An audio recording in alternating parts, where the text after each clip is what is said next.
Bismillahirrahmanirrahim. Assalamualaikum warahmatullahi wabarakatuh.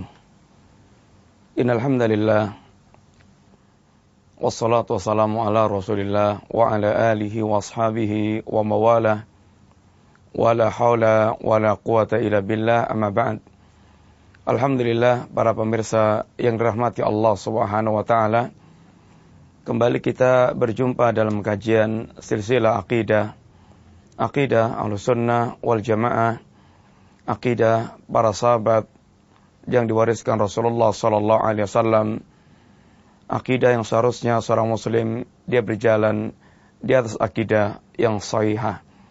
Para pemirsa, satu di antara kewajiban seorang muslim setelah dia bersyahadat, dan termasuk di antara inti kandungan syahadat adalah al-kufru bit-taghut. Wajibnya dia mengingkari kepada at-taghut. Maka pentingnya kita mengenal apa itu makna taghut dan apa itu macam-macam taghut, dan bagaimana para ulama memahami tentang masalah taghut tersebut.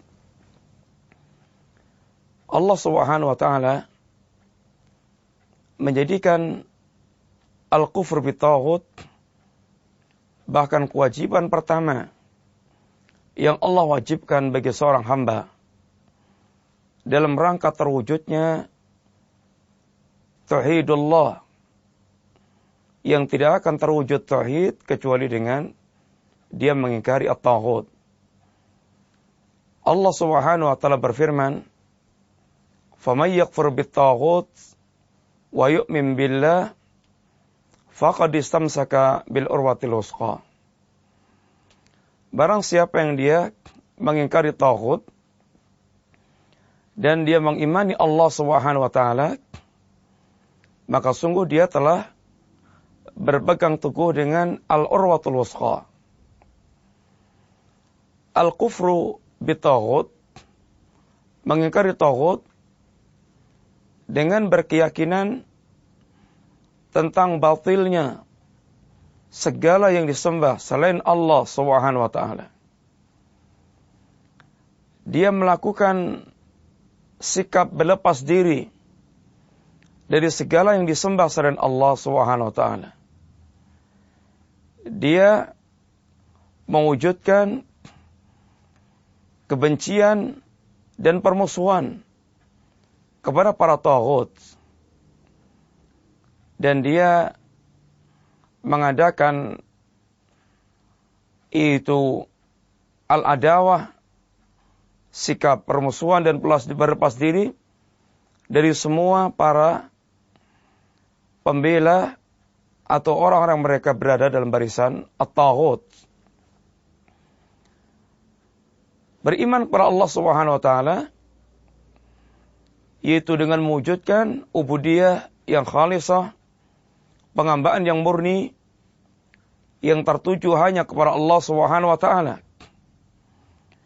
Dia memberikan kecintaan kepada tauhid, dan orang-orang yang mereka mentauhidkan Allah atau dia menegakkan al-wala, kecintaan dan pembelaan kepada para pelaku tauhid, pada tauhid dan para pelaku tauhid. Barang siapa yang dia telah menegakkan atau mewujudkan dua perkara tersebut, al-kufru bit-taghut wa yu'min billah wal imanu billah, maka dia telah berpegang teguh dengan tali yang sangat kokoh, al-urwatul wuthqa, yaitu kalimat la ilaha illallah. Sehingga kalimat la ilaha illallah di sana kandungannya adalah al-kufru bit-taghut wa yu'min billah. La ilaha al-kufru bit-taghut illallah wa yu'min billah. Orang menggabungkan, menegakkan perkara ini, maka sungguh dia telah mewujudkan tauhidullah. Para pemirsa yang dirahmati Allah Subhanahu wa taala, berkaitan dengan makna taghut, para ulama memiliki beberapa ungkapan. Para salaf kita memiliki beberapa ungkapan. Semisal sahabat Umar ibn Khattab radhiyallahu anhu, beliau mengatakan at-taghut adalah syaitan. At-taghut adalah syaitan. Imam Malik, beliau mengatakan bahwasanya at-taghut kullu ma ubida min dunillah. Semua yang disembah selain Allah Subhanahu wa taala. At-taghut. Bahkan di sana ada ungkapan-ungkapan para salaf yang memberikan contoh-contoh taghut. Di antara mereka mengatakan ad-dinar wa dirham termasuk di antara taghut. Bahkan di antara mereka pula mengatakan yakni al-a'immatul dhalal atau man da'a ila dhalalah, setiap penyeru kesesatan maka mereka juga taghut. Dan juga al-kahin, para dukun adalah taghut. As-sahir, tukang sihir adalah taghut. As-sanam, ini patung, juga taghut. Sehingga di sana taghut ada berbagai ungkapan yang para ulama ungkapkan. Yang di antara mereka memberikan contoh-contoh ketika mengatakan tentang taghut. Dan para ulama di antaranya membawakan definisi yang dianggap sangat komplit atau paling mewakili dan mencakup semua pembicaraan para ulama yang lainnya. Ini apa yang dikatakan oleh Al-Imam Ibnul Qayyim Al-Jauziyah rahimahullah ta'ala. Al-Imam Ibnul Qayyim beliau mengatakan at-taghut kullu ma tajawaza bil abdu haddahu min ma'budin aw matbu'in aw muta'in. Taghut adalah segala yang menyebabkan hamba melampaui batas dari batas-batas yang diwataskan atau yang menjadi batas-batas baginya. Melampaui batas, dan batas seorang mukmin adalah kalimat syahadatain la ilaha illallah Muhammad Rasulullah. Kemudian beliau tegaskan min ma'budin, baik dalam bentuk yang disembah, dalam bentuk sesembahan yang menjadikan seorang dia menyembah selain Allah Subhanahu wa taala. Maka segala yang disembah selain Allah adalah taghut. Maka itulah yang dikatakan oleh Imam Malik di antaranya kullu ma ubida min dunillah. Segala yang disembah selain Allah Subhanahu wa taala. Au matbu'in, atau yang diikuti. Para ulama, para tokoh, para pembesar yang mereka ikuti dan menyebabkan melampaui batas sehingga tidak lagi berittiba kepada Rasulullah sallallahu alaihi wasallam, akan tapi justru mengikuti para pemimpin yang menyesatkan dari jalan Allah Subhanahu wa taala, maka dia taghut. Demikian juga min muta'in au muta'in, atau yang mereka taati dari para pembesar-pembesar negeri, dari para penguasa-penguasa yang mengantarkan mereka melampaui batas, mereka keluar dari batas-batas kehidupan mereka yang seharusnya mereka bertauhid kepada Allah, menyembah kepada Allah, dan seharusnya mereka mengikuti ittiba kepada Rasulullah SAW. Maka para pembesar negeri, para pemimpin yang mereka menyebabkan keluar dari batas-batas tersebut, maka dia taghut. Maka dikatakan sesungguhnya seandainya Anda merenungkan tentang taghut ini, sungguh di alam atau di dunia ini taghut sangat banyak. Sungguh taghut sangat banyak. Akan tapi di sana ada ru'usut tawaghit. Ada yaitu para pemimpin-pemimpin taghut atau para pembesar-pembesar taghut. Di antaranya para ulama kita menyebutkan 5 pembesar taghut. Yang pertama, asy-syaitan. Sebagaimana yang disebutkan oleh Umar, sahabat Umar Ibn al-Khattab radhiyallahu anhu ketika menyebutkan taghut adalah syaitan. Allah Subhanahu wa taala bagaimana mengingatkan kepada anak Adam, kita semuanya manusia.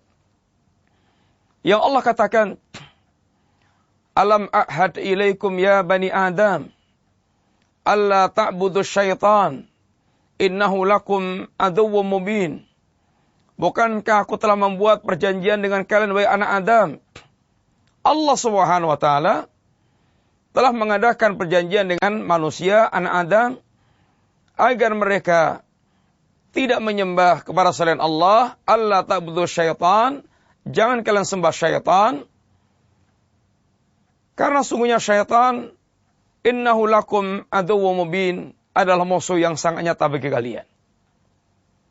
Dan syaitan sebagaimana telah kita ketahui, bagaimana semenjak awal dia telah memproklamirkan, telah mengibarkan bendera permusuhan kepada anak Adam untuk menyesatkan dari jalan Allah Subhanahu wa taala.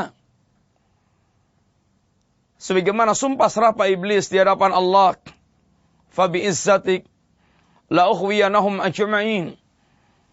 Karena engkau telah menjadikan aku makhluk yang sesat, ya Rabb, maka benar-benar akan aku sesatkan manusia tanpa kecuali. Semuanya akan menjadi sasaran penyesatan syaitan.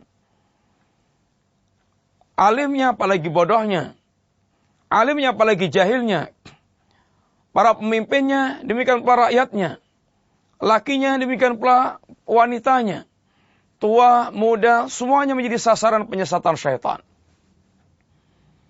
Bahkan syaitan akan mengerahkan segala cara. Thumma la'atiyannahum min baini aydihim wa min khalfihim wa an aymanihim wa an syama'ilihim wa la tajidu aktsarahum syakirin. Kemudian akan aku datangi, benar-benar akan aku datangi. Disebutkan dengan kalimat thumma la'atiyannahum. Ada di sana ada ini lam taukid atau lam takkid dan nun taukid, nun penguat, lam penguat, sehingga benar-benar menunjukkan kesungguhan, keseriusan, dan akan memaksimalkan upaya iblis, syaitan dalam menyesatkan manusia dari jalan Allah Subhanahu wa taala. Akan disesatkan dari arah depannya, belakangnya, kanannya, kirinya. Yang para ulama dalam menjelaskan perkara ini, maka dari arah depannya bagaimana manusia akan dibuat lalai dengan urusan akhirat mereka, sehingga bagaimana mereka tenggelam dalam urusan dunia mereka. Bagaimana mereka tenggelam dalam urusan dunia mereka, sehingga lupa dengan akhirat mereka. Dan orang kalau sudah dibuat lupa dengan akhirat, maka sungguh kehidupan mereka tidak terkontrol lagi. Dia akan bebas mengumbar kesenangan sepuas-puasnya, tanpa ada aturan yang membatasinya. Karena dia tidak ada keyakinan akan hidup di yaumul akhir. Bandingkan tentunya dengan orang-orang yang mereka memiliki kehidupan yaumul akhir, memiliki keyakinan tentang kehidupan yaumul akhir. Maka bagaimana Rasulullah sallallahu alaihi wasallam mendidik para sahabat Nabi radhiyallahu anhum jami'an ketika harus melakukan sesuatu yang hendaknya mereka lakukan. Rasulullah mengawali dengan man kana yu'minu billahi wal yaumil akhir, barang siapa yang mereka beriman kepada Allah dan yaumul akhir. Sehingga kehidupan yaumul akhir menjadi pemacu dan pemicu seorang untuk melakukan perbuatan yang menjadikan dia memperhitung-hitungkan apakah apa yang dia lakukan akan merugikan akhiratnya atau tidak. Syaitan akan membuat manusia lupa tentang yaumul akhir ini. Sehingga orang akan bebas melepas syahwat keinginan dia tanpa batas. Dari arah belakang mereka, syaitan akan menjadikan manusia mereka begitu ambisi terhadap perkara duniawi, rakus, dan kerakusan terhadap perkara dunia inilah yang menjadikan pangkal pokok kehancuran manusia. Bukankah kita telah mendengar sabda Nabi yang mulia sallallahu alaihi wasallam, "Madhibani ja'iani ursila fi ghanamin bi afsada min khirsil mar'i 'alal mal wa syarafi lidini." Dua serigala lapar dilepas di seekor kambing. Bisa kita bayangkan, serigala ini serigala lapar, bukan serigala kenyang. Kemudian kambingnya hanya satu, diperbutkan dua serigala. Tentu sangat bahaya. Tentu sangat mengerikan. Akan tapi tidak mengerikan, tidak lebih mengerikan dibandingkan dengan orang yang mereka itu memiliki ambisi, rakus terhadap harta, dan gila hormat untuk mendapatkan kehormatan di dunia melalui agama mereka. Sehingga agama sebagai sarana untuk dia mendapatkan kehormatan. Maka sungguh ini sebuah kebinasaan, dan sungguh ini merupakan sebuah kehancuran, sehingga mereka tidak peduli lagi dengan apa yang harus dia pertanggungjawabkan di hadapan Allah SWT. Mereka akan tenggelam dalam mengumpulkan dunia tanpa peduli halal dan haram. La tiyanna ala nafsi zamanun la yubadil mar'u bima akhadal mal amin halalin amin haram. Bahkan Nabi kita mengingatkan, mengatakan, nanti benar-benar akan datang waktunya di mana orang tidak peduli dengan harta yang dia kumpulkan, apakah dengan cara yang halal atau dengan cara yang haram. Dan dari arah kanan mereka, syaitan akan mendatangi di arah kanan mereka. Jadi syaitan akan menjadikan manusia terasa berat melakukan berbagai macam amal taat. Akan dibisikkan syaitan segala bayangan yang memberatkan dia, sehingga berpikir untuk taat itu sesuatu yang sangat memberatkan baginya. Sebagaimana dalam riwayat, ketika seorang mau masuk Islam, syaitan datang mengingatkan tentang agama kakek moyangnya. Apakah dia akan meninggalkan agama kakek moyang mereka? Tidak dipedulikan, dia masuk Islam. Ketika dia mau hijrah, syaitan datang memberatkan lagi. Anda mau hijrah, meninggalkan tanah air, meninggalkan segala macamnya. Tidak dipedulikan. Mereka mau jihad, syaitan datang lagi. Anda mau jihad, bagaimana anak Anda, istri Anda nanti Anda diperbutkan oleh orang lain. Sehingga dibayang-bayangkan sesuatu yang memberatkan. Sampai pada akhirnya seorang kemudian melepaskan diri dari ketaatan. Dan kemudian mereka ini tinggalkan ketaatan karena terasa berat. Dari arah kiri mereka, syaitan akan menenggelamkan manusia dalam syahwat. Sehingga ibaratnya berinteraksi dengan syahwat seperti batu yang menggelinding dari atas tanpa hambatan. Begitu orang sangat ambisius, orang sangat bernafsu dengan kemaksiatan-kemaksiatan. Dan kemudian syaitan memiliki target, wala tajidu aktsarahum syakirin, ya Rabb, engkau tidak akan mendapatkan kebanyakan mereka bersyukur kepadamu. Kebanyakan mereka kufur. Maka syaitan adalah min ru'usit tawaghid.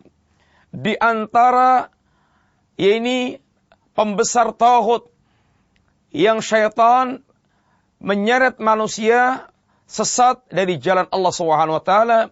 Tentu syaitan memiliki trik dan strategi, memiliki cara bagaimana menyesatkan manusia. Di antaranya dengan melempar syahwat, melempar syubhat, dengan cara melakukan tipuan kepada manusia. Lihatlah bagaimana ketika syaitan datang pada Adam. Ini dia datang sebagai nasihul amin, seakan-akan pemberi nasihat kepada Adam, orang yang tulus memberikan nasihat. Kemudian menawarkan syahwat dan syubhat. Hal adulluka ala syajaratil khuldi wa mulkin la tabla. Ya Adam, maukah aku tunjukkan padamu pohon kekekalan, pohon haram yang Allah haramkan untuk memakan buahnya, dilarang Allah, pohon larangan, diberi nama oleh iblis dengan syajaratul khuldi, pohon kekekalan, sehingga membangkitkan syahwat dan memberikan syubhat.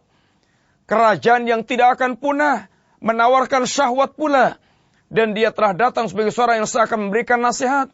Maka sungguh syaitan adalah min ru'usi tawaghid, dan dengan segala caranya syaitan akan menyesatkan manusia.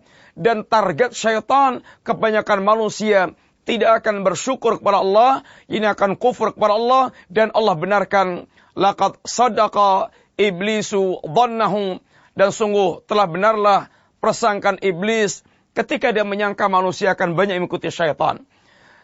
Inilah di antara min ru'usi tawaghid yang pertama, dan tersisa masih dalam beberapa ini perkataan para ulama di antara para pembesar tauhid. Kita cukupkan sekian dulu, mudah-mudahan manfaat. Wa sallallahu ala nabiyyina Muhammadin wa ala alihi wa sahbihi wasallam. Assalamualaikum warahmatullahi wabarakatuh.